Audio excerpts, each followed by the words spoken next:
ये वही सरकार है जिसने बुद्धा जयंती आई, अंबेडकर जयंती आई, रमजान आया, तब इसने बिल्कुल भी छूट नहीं। सबसे अहम सवाल है और इस अहम सवाल का जवाब सुप्रीम कोर्ट नहीं देती है और उससे बचकर चुपके से, चोरी से एक ऐसा निर्णय दे देती है, एक ऐसा डिसीजन, एक ऐसा लगता है कि जैसे हिंदू राष्ट्र घोषित हो चुका है।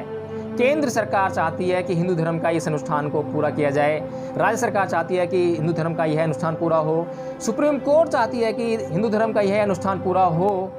तो अब रह क्या, उस राज्य में मुस्लिम्स भी रहते हैं, बौद्ध रहते हैं, जैनी रहते हैं, ईसाई रहते हैं, तमाम और संप्रदाय के लोग रहते हैं जिनका इस धार्मिक अनुष्ठान से कोई लेना देना नहीं है।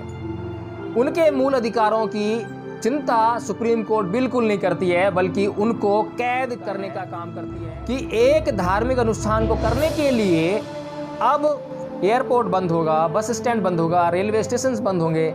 इसका मतलब ये है कि बहुत सारे नागरिक इस देश के अपने मूल अधिकारों का प्रयोग, क्या यह सरकार में बैठे हुए लोग क्या धर्मनिरपेक्ष स्वभाव के हैं, क्या उनका स्वभाव में धर्मनिरपेक्ष यात्रा निकालने के लिए अनुमति प्रदान कर दे। लेकिन गुजरात हाई कोर्ट ने वो मूर्खता नहीं की जो हमारे माननीय सुप्रीम कोर्ट ने की, और उसने इस यात्रा के संचालन से बिल्कुल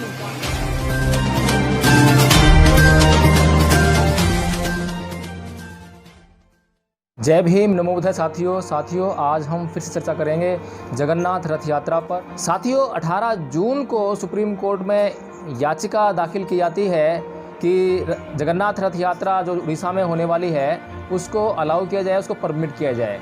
इस रथ यात्रा को सुप्रीम कोर्ट इजाज़त देने से मना कर देती है और याचिकाकर्ताओं की एप्लीकेशंस को डिसअलाउ कर देती है।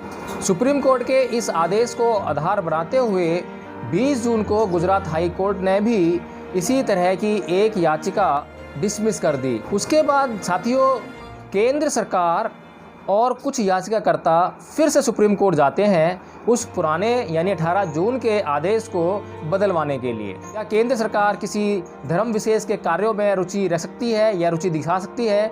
क्या यह उसके धर्मनिरपेक्षता का जो चरित्र है उस पर एक लांछन नहीं लगाती है, उस पर एक सवालिया निशान नहीं खड़ा करती है?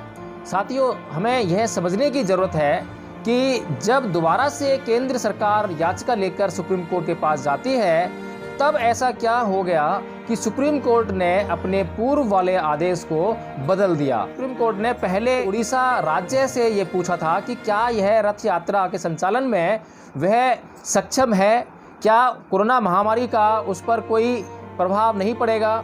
उड़ीसा राज्य ने कहा कि वह इस तरह की रथ यात्रा के संचालन में किसी भी प्रकार से जो स्वास्थ्य समस्याएं हो सकती हैं कोरोना महामारी को लेकर, उनसे निपटने में सक्षम नहीं है। और जब सुप्रीम कोर्ट ने 18 जून की पिटीशन को डिसमिस किया, डिसअलाउ कर दिया इस परमिशन को जो है, तो उस समय उड़ीसा राज्य ने उसका समर्थन किया, उसका बिल्कुल भी विरोध नहीं किया। लेकिन इस बार जब दोबारा से केंद्र सरकार इस पिटीशन को लेके जाती है, उसके साथ में बहुत सारे अन्य याचिकाकर्ता भी हैं। इस बार जो याचिकाकर्ता हैं केंद्र सरकार है और उड़ीसा राज्य है, जो कि उड़ीसा राज्य पहले उस आदेश के पक्ष में था, उसके समर्थन में था। इस बार वह केंद्र सरकार के समर्थन में जाता है, उसके पक्ष में खड़ा होता है और उन सभी याचिकाकर्ताओं के जो कि चाहते हैं कि यह रथ यात्रा संचालित हो, उनके फेवर में अपना नया एफिडेविट दाखिल करता है। साथ में केंद्र सरकार और वो जो बहुत सारे याचिकाकर्ता हैं जो कि ये चाहते हैं कि यह रथ यात्रा संचालित हो, वे भी अपना नया एफिडेविट दाखिल करते हैं इसके बाबत कि वे सशर्त यानी कि सुप्रीम कोर्ट कोई भी शर्त लगाए उन शर्तों के साथ में जगन्नाथ रथ यात्रा संचालित करने के लिए तैयार हैं और वे ऐसी किसी भी स्थिति से निपटने में सक्षम हैं। साथियों 2-3 दिन पहले एक बड़ा राज्य है, उड़ीसा राज्य है, इस बात से इनकार करता है कि वह ऐसी किसी भी स्थिति से निपटने में सक्षम नहीं है और 2-3 दिन के बाद वह यह कहता है कि वह स्थिति से निपटने में सक्षम है। आज जब भारत बहुत बड़ी महामारी के दौर से गुजर रहा है और इस महामारी के दौर से गुजरने के लिए उसने अपने बहुत सारे ऐसे कार्यों को रोक रखा है जिनकी कि इस देश को बहुत आवश्यकता है। उसने बहुत सारे रोजगारों को अवलंबित कर रखा है, उसने बहुत सारे फैक्ट्रियों के संचालन को, कोर्ट्स को, जो कोर्ट हैं वो भी बंद पड़े हुए हैं, उनका भी संचालन नहीं हो पा रहा है। यानी कि जो बहुत जरूरी काम है उनको भी संचालित नहीं कर पा रहा है। भारत की ऐसी दशा चल रही है और ऐसे में कुछ लोग इसे सिर्फ अंधविश्वास ही कहेंगे। अंधविश्वास के अलावा मेरे समझ में कुछ आता नहीं है। सुप्रीम कोर्ट इसकी परिभाषा कुछ और भी कर सकता है, लेकिन अंधविश्वास के लिए कुछ लोग जाते हैं। केंद्र सरकार भी उसी अंधविश्वास का साथ निभाने के लिए एक याचिकाकर्ता के तौर पर सुप्रीम कोर्ट जाता है और जिस राज्य को जवाब देना है इन याचिकाओं का, वह उनके समर्थन में जवाब देता है। वह उन याचिकाओं का बिल्कुल भी विरोध नहीं करता है। वही राज्य आज केंद्र में बैठे हुए कुछ मनुवादी लोगों की मंशा को पूरा करने के लिए अपने निर्णय को बदलता है, अपनी नीतियों को बदलता है और उनके फेवर में नया एफिडेविट फाइल करता है सुप्रीम कोर्ट में। इसके बाद गुजरात हाई कोर्ट में भी इसी प्रकार की मंशा के लोगों ने, श्रद्धालु कहो, अंधविश्वासी कहो या विश्वासी कहो, आस्थावान लोगों को कहो, ऐसे लोगों ने फिर से याचिका दाखिल की। क्योंकि सुप्रीम कोर्ट ने अपना निर्णय बदल दिया है तो वे चाह रहे थे कि गुजरात हाई कोर्ट भी अपना निर्णय बदल दे और उनको भी रथ यात्रा निकालने के लिए अनुमति प्रदान कर दे। लेकिन गुजरात हाई कोर्ट ने वो मूर्खता नहीं की जो हमारे माननीय सुप्रीम कोर्ट ने की और उसने इस यात्रा के संचालन से बिल्कुल इनकार कर दिया। इस आधार पर भी इनकार कर दिया कि राज्य यानी कि गुजरात राज्य कोई एफिडेविट फाइल करे इस बाबत जो है कि वो है इस संचालन की क्षमता रखता है और स्वास्थ्य संबंधी कोई समस्या नहीं होगी, कोरोना से वो निपट लेंगे। उन सब के बावजूद गुजरात हाई कोर्ट ने एक तरफ से सारी याचिकाओं को रद्द कर दिया और बिल्कुल इजाजत देने से इनकार कर दिया। साथियों, इसे कहते हैं डिसीजन, निर्णय, और इसे कहते हैं न्यायिक दृष्टिकोण।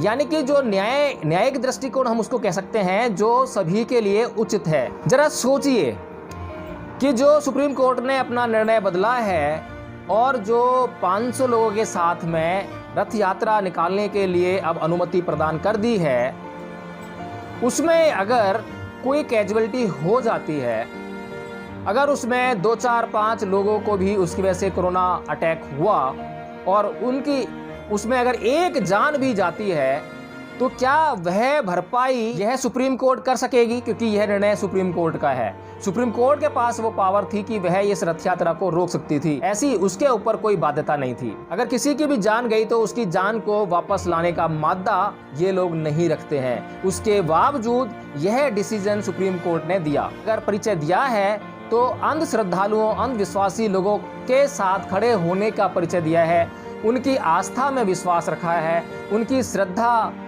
को न टूटने देने का प्रयास किया है। इस तरह की बातें सुप्रीम कोर्ट ने की हैं, जबकि सुप्रीम कोर्ट के ऊपर यह दायित्व है कि वह इस देश के लोगों को साइंटिफिक टेम्पर से अवगत कराएगा। गुजरात के मुख्यमंत्री विजय रूपाणी जी भी इस यात्रा में शामिल होते हैं और रथ के सामने जो रोड है, खाली रोड है, उसको सोने की झाड़ू से साफ करने का काम करते हैं। साथियों, किसी राज्य का मुख्यमंत्री किसी विशेष धर्म के किसी क्रियाकलाप में, अनुष्ठान में शामिल होता है तो इसका मतलब जो है इस देश के नागरिक क्या समझें, क्या यह सरकार में बैठे हुए लोग क्या धर्मनिरपेक्ष स्वभाव के हैं, क्या उनका स्वभाव में धर्मनिरपेक्षता है। साथियों, क्या विजय रूपाणी जी मुस्लिम समुदाय के लिए, सिख समुदाय के लिए, जैनियों के लिए, बौद्धों के लिए, किसी और ईसाइयों के लिए क्या ऐसे धार्मिक अनुष्ठानों में शामिल होंगे? क्या होते हैं? क्या वो बराबरी का सहयोग कर सकते हैं? क्योंकि कोई भी आदमी किसी के साथ में बराबर से उनके साथ में ऐसा व्यवहार नहीं कर सकता। इसीलिए यह धर्मनिरपेक्षता का सिद्धांत हमारे संविधान में शामिल किया गया और इसका उद्देश्य सिर्फ यही था कि state shall restrain itself from any religious activity. वो किसी भी रिलीजियस एक्टिविटी में शामिल होने से अपने आप को बचाएगा। हालांकि वो किसी भी रिलीजियस एक्टिविटी को होने ना दे ऐसा नहीं है, होने देगा, लेकिन वह स्वयं को उसमें शामिल नहीं करेगा। इसी से उसका धर्मनिरपेक्षता का जो चरित्र है वह स्पष्ट हो पाएगा। सुप्रीम कोर्ट ने किन आधारों पर या किन शर्तों के साथ में इस जगन्नाथ रथ यात्रा को अनुमति प्रदान की है? पुरी के सभी प्रवेश द्वार जैसे कि railway station, airport, bus stand इत्यादि सभी इस रथ यात्रा के दौरान बंद रहेंगे। कितना बढ़िया डिसीजन सुप्रीम कोर्ट का है कि एक धार्मिक अनुष्ठान को करने के लिए अब एयरपोर्ट बंद होगा, बस स्टैंड बंद होगा, रेलवे स्टेशन बंद होंगे, इसका मतलब ये है कि बहुत सारे नागरिक इस देश के अपने मूल अधिकारों का प्रयोग नहीं कर पाएंगे। यानी कि एक धार्मिक अनुष्ठान को करने के लिए वह बहुत सारे नागरिकों के मूल अधिकारों को छीनने का जो काम सुप्रीम कोर्ट कर रही है वह इस शर्त में लिखा हुआ है। जबकि सुप्रीम कोर्ट को चाहिए कि कोई भी ऐसा धार्मिक अनुष्ठान, चाहे छोटा हो चाहे बड़ा हो, चाहे कितने भी सालों से क्यों न चलता है हो, यदि वह इस देश के एक भी नागरिक के मौलिक अधिकारों की कीमत पर किया जाने वाला है तो वह उसे अनुमति प्रदान नहीं कर सकती है। यह सोच, न्यायिक सोच सुप्रीम कोर्ट ऑफ इंडिया की होनी चाहिए थी। अगली शर्त के तौर पे कहती है सुप्रीम कोर्ट की राज्य सरकार उस दिन रात को 8 बजे से और जब तक यह रथ यात्रा चलेगी, जितने दिन चलेगी, राज्य सरकार राज्य में कर्फ्यू लगाएगी। लीजिए, एक और उल्लंघन मूल अधिकारों का। नागरिकों के मूल अधिकारों की कोई कीमत अब सुप्रीम कोर्ट की नज़र में नहीं है। उस राज्य में मुस्लिम्स भी रहते हैं, बौद्ध रहते हैं, जैनी रहते हैं, ईसाई रहते हैं, तमाम और संप्रदाय के लोग रहते हैं जिनका इस धार्मिक अनुष्ठान से कोई लेना देना नहीं है। उनके मूल अधिकारों की चिंता सुप्रीम कोर्ट बिल्कुल नहीं करती है, बल्कि उनको कैद करने का काम करती है। उनको घरों में कैद करके उस धार्मिक अनुष्ठान को पूरा करवाने का काम कर रही है। इस बात में सुप्रीम कोर्ट लगती है। अगली शर्त में सुप्रीम कोर्ट कहती है कि सिर्फ 500 लोगों को इस धार्मिक अनुष्ठान में शामिल होने की इजाज़त मिलेगी और इस धार्मिक अनुष्ठान में जो 500 लोग शामिल होंगे उसमें पुलिस ऑफिशियल्स और अन्य अधिकारी गण भी शामिल हैं और जो लोग शामिल होंगे उनका कोरोना टेस्ट कराया जाएगा। अगर कोई भी व्यक्ति इसमें कोरोना पॉजिटिव पाया जाता है तो वह इसमें शामिल नहीं हो सकेगा। साथियों, 500 लोगों की तादाद बहुत बड़ी होती है। कहीं पर भी अगर 500 लोग खड़े हो जाएं तो उनको गिनना मुश्किल हो जाता है।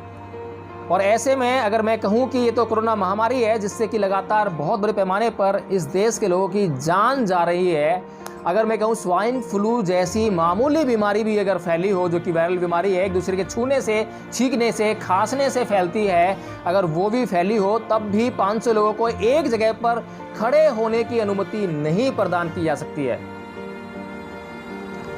और इतने बड़े अनुष्ठान के लिए जितने पुलिसकर्मी वहाँ पर लगेंगे उस अनुष्ठान में और जो अधिकारीगण शामिल होंगे, अंदाजा लगाया जा सकता है कि कितना खर्चा इस राज्य के ऊपर आने वाला है। एक तरफ देश के लोगों को रोजगार देने के लिए इस देश की सरकार के पास धन नहीं है, साधन नहीं है। लोग भूखों मरने के लिए मजबूर हैं, लेकिन उनके लिए धन नहीं है। अभी अंतर्राष्ट्रीय स्तर से एक खबर आई है कि भारत की जो आर्थिक व्यवस्था है वह पिछले 11 सालों में सबसे निम्नतम स्तर पर है। और यह जो रिपोर्ट है यह लॉकडाउन शुरू होने से पहले की है, लॉकडाउन के बाद की नहीं है। ऐसा बहाना मोदी जी नहीं ले सकते हैं कि यह लॉकडाउन के कारण जो अर्थव्यवस्था बिगड़ गई है। वहीं दूसरी तरफ ऐसे गैर जरूरी धार्मिक अनुष्ठानों को पूरा करवाने के लिए, वो भी ऐसे समय में, केंद्र और राज्य सरकार प्रतिबद्धित हैं, पूरी तरह से प्रतिबद्धित हैं। ऐसे प्रतिबद्धित हैं जैसे कि इस देश की सरकार निष्पक्ष न होकर किसी धर्म विशेष की सरकार है। यह सरकार इसी तरह का प्रदर्शन कर रही है, इसी तरह की मानसिकता का प्रदर्शन कर रही है जैसे कि यह कहती है कि यह इस देश को हिंदू राष्ट्र घोषित करके रहेंगे। ऐसा लगता है कि जैसे हिंदू राष्ट्र घोषित हो चुका है। केंद्र सरकार चाहती है कि हिंदू धर्म का इस अनुष्ठान को पूरा किया जाए, राज्य सरकार चाहती है कि हिंदू धर्म का यह अनुष्ठान पूरा हो, सुप्रीम कोर्ट चाहती है कि हिंदू धर्म का यह अनुष्ठान पूरा हो। तो अब रह क्या आता है? अगली शर्त है कि 2 रथों के बीच में कम से कम 1 घंटे का अंतराल होगा। अगली शर्त है कि जो लोग इस रथ यात्रा में शामिल होंगे वो रथ यात्रा से पहले, रथ यात्रा के बीच में और रथ यात्रा के बाद सोशल डिस्टेंसिंग का पूरा ख्याल रखेंगे। उसके बाद अगली शर्त यह है कि जो रीति रिवाज और जो परंपराएं इस धार्मिक अनुष्ठान के दौरान पूरी की जाएंगी, उनका जो विजुअल मीडिया है उसको कवरेज करने का पूरा अधिकार रहेगा। उससे अगली शर्त यह है कि जिस कमेटी को यह धार्मिक अनुष्ठान का आयोजन करना है, वह कमेटी यह निश्चित करेगी कि इस धार्मिक अनुष्ठान में कम से कम लोगों को शामिल होने की इजाज़त दी जाए। और अंतिम शर्त यह रखी सुप्रीम कोर्ट ने कि जिन लोगों को इस रथ यात्रा में शामिल होने की इजाज़त दी गई है, उन लोगों की स्वास्थ्य संबंधी जानकारियों का रिकॉर्ड जो है राज्य सरकार रखेगी। राज्य सरकार के पास और कोई काम नहीं है, और कोई ज़रूरी काम नहीं है इस समय सबसे ज़रूरी काम यह है कि वह इस धार्मिक अनुष्ठान को पूरा करने के लिए अपना तमाम जो प्रशासन है उसको वो इसमें लगा दे। एक तरह से रिकॉर्ड कीपर बन जाए इस धार्मिक अनुष्ठान का, ताकि कहीं पर भी जैसे तबलीगी जमात को इन लोगों ने बदनाम कर दिया। मीडिया जो बार बार चिल्लाती रही इस बात के बारे में कि तबलीगी जमात ने यह कोरोना फैला दिया, इस देश में तबलीगी जमात ने कोरोना फैला दिया। कहीं ऐसा ना हो कि इसके बाद कोई ऐसी बीमारी फैले या इनको पता लग जाए कि इसको कोरोना है तो उसको भी ये सीक्रेटली जो है कहीं पे रिमूव कर दें, कहीं पे बंदोबस्त कर दें। ये इसके लिए रिकॉर्ड कीपिंग है। सुप्रीम कोर्ट क्या बहाना देती है इस डिसीजन के पीछे कि उड़ीसा राज्य का रिकॉर्ड इस कोरोना महामारी में बहुत अच्छा रहा है और उसने कम जिंदगियों की कीमत पर इस कोरोना महामारी से निजात पाने में या नियंत्रण पाने में सफलता हासिल की है। और फिर सुप्रीम कोर्ट कहता है कि जब ऐसा रिकॉर्ड और ऐसी बातें हैं और एफिडेविट भी नए फाइल कर दिए हैं याचिकाकर्ताओं ने, तो हम ऐसा कोई कारण नहीं देखते हैं कि इस रथ यात्रा को अनुमति प्रदान न की जाए। साथियों, असली सवाल तो यह है कि अगर यह रथ यात्रा नहीं निकलेगी तो इससे देश को या देश में रहने वाले नागरिकों को, उस धार्मिक समुदाय को ऐसा कौन सा नुकसान होने वाला है जिसकी भरपाई नहीं की जा सकेगी। ये सबसे अहम सवाल है और इस अहम सवाल का जवाब सुप्रीम कोर्ट नहीं देती है और उससे बचकर चुपके से, चोरी से एक ऐसा निर्णय दे देती है, एक ऐसा डिसीजन, एक ऐसा आदेश दे देती है। उससे वह उड़ीसा सरकार को यह अनुमति प्रदान कर देती है, केंद्र सरकार को अनुमति प्रदान कर देती है और जो याचिकाकर्ता हैं उनको अनुमति प्रदान कर देती है कि जाइए आप जगन्नाथ यात्रा निकालिए। साथियों, ये वही सरकार है जिसने बुद्धा जयंती आई, अंबेडकर जयंती आई, रमज़ान आया, तब इसने बिल्कुल भी छूट नहीं दी, बल्कि यह बंदोबस्त करने का प्रयास किया कि अगर इन लोगों ने लॉकडाउन का जरा सा भी पालन नहीं किया या पालन करने में जरा सी भी लापरवाही बरती तो इन्हें बदनाम करने से भी नहीं चूकेंगे। लेकिन ये जो अल्पसंख्यक समुदाय से लोग हैं ये भली भांति जानते थे, पहले ही तबलीगी जमात को बदनाम किया जा चुका था, इसलिए ये अच्छी तरह जानते थे कि यह जो मनुवादी सरकार है एक भी मौका नहीं चूकेगी उन्हें बदनाम करने का। इसलिए इन लोगों ने 14 अप्रैल बुद्ध जयंती और रमज़ान को बड़े शांतिपूर्वक तरीके से अपने ही घरों में रहकर उसको बनाया और इस तरह का कैसा भी मौका इस मनुवादी सरकार को उन्होंने नहीं दिया। मेरा अपना चैनल, आपका चैनल, समाज का चैनल, देश का चैनल NB News 24/7 को आप लाइक करें, सब्सक्राइब करें और ज्यादा से ज्यादा इसकी वीडियो को शेयर करें ताकि हर खबर को मैं आप तक आसानी से पहुंचा सकूं।